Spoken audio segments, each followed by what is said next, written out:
Greetings, everyone. Before we go into the distractions that our phones and clutter around us and in our lives can cause, I would like to recap the previous podcast where we talked about our thoughts and how changing or not changing them could cause distractions. We also spent time discussing the significance of not and the results of switching focuses prematurely. I hope everything I shared with you inspired you to ask yourself if either statements were a distraction for you, and if you found them to be, you were able to develop a method for distraction elimination.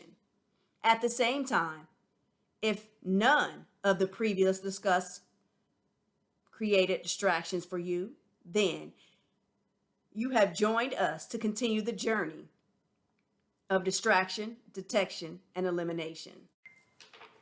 My phone, I don't know about yours, has been a distraction before I began to journey down purpose lane, and is still one that I battle with daily. Before I spent more time on my phone listening to others and helping them solve their problems, and I was not solving my own. I found myself watching a lot of individuals use my advice and move mountains and become successful. I, on the other hand, was left empty and drained.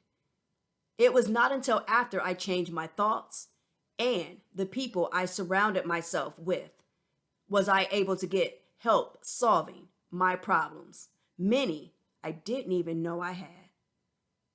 I went through, I went from talking my friends through, leaving her husband for the fifth time and why she should stay, for them to make up anyways, and him not speak to me for 2 weeks because he thought I was the enemy.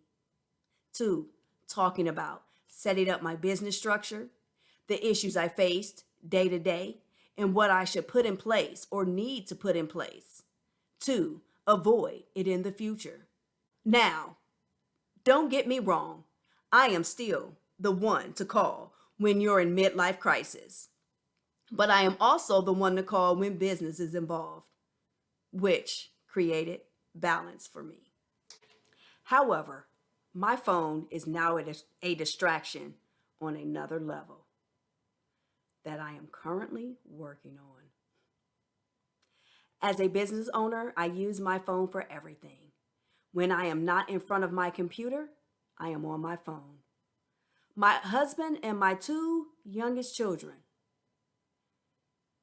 cannot stand it at all. And I will admit, sometimes it does take away from my family time and even my alone time. As a result, I have started putting my phone down when I get home from work and focus on my family for the first couple of hours of being home. I am also working on checking emails until the next day, seeing how I can't do anything with them until then, anyways. Spending 1 hour a day on social media, deleting unnecessary apps. Couple more things that I'm trying to implement. Like I said before, I am still working on this. So if any of you have any tips, please leave them below. Clutter is our next discussion, and we will go over that tomorrow. As clutter stands alone, but has two roads that leads to it, and will take some time to travel. See you tomorrow. Have a wonderful evening, top of the day. Don't know when you started joining in with us, but however, see you tomorrow.